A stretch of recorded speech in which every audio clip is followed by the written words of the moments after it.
Hello. So, for the fine arts final, I'm in a hotel, so I'm gonna try and keep my voice a little quiet. Everything is written out on my computer, so I'm just gonna be reading the question and then reading my answer. So, what is the difference in art and non-art?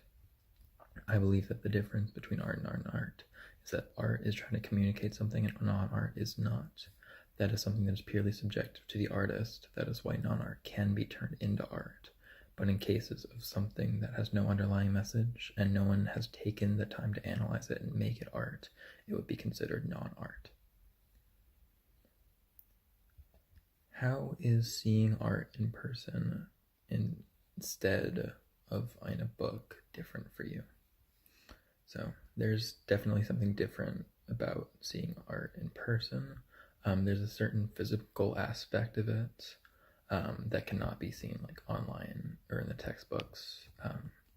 But to give an example, like in the National Gallery, when I saw Van Gogh's Two Crabs, it was very easy to recognize the post-impressionistic aspects, like the large brushstrokes.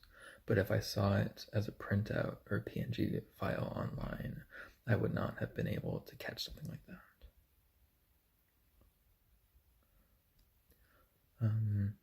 What do you think about people risking their lives for some of the art that I witnessed?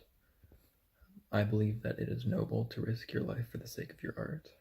For these artists, painting, sculpting, or whatever medium they choose to work in is their entire life. It is their true passion, and that is something that above all else needs to be guarded. It is easier said than done to just make someone stop doing their true passion, even if it's a matter of life and death. To stand up to whatever force is trying to take that away from you is really powerful in my eyes. Explain the moments where you experienced wonder. So one very in particular was during the musical performances, or it was during Audrey Cheneyre. There's a certain moment during the first act where there was a ballet scene, and the dancer's performance coupled with the music from the pit, just like time stopped, I wasn't focused on anything else. Just like for that moment, it was just myself and the performance, If I was to say another moment, it would be during the Mahler performances.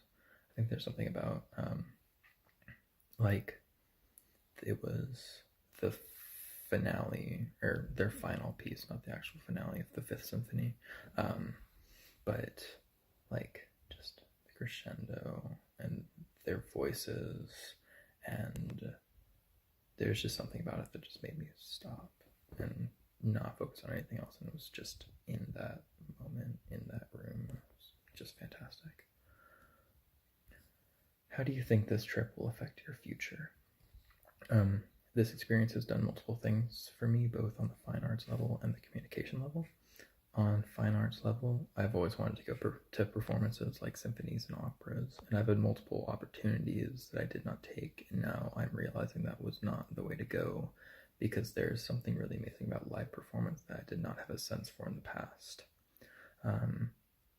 On the communications level, there was something really like freeing about coming in and just talking with people, and like not just talking, but like becoming part of a group out of nowhere and knowing that like I can go into those situations and not have a problem. Yeah. So if I was just to say a very final thing, it's just, the 2 weeks in London and Paris were fantastic.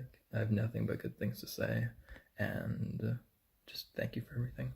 For my scrapbook part, I didn't really keep a lot from just in terms of like physical, tangible objects. So I'll just have a montage of all of the like pictures that I took, things like that. So thank you.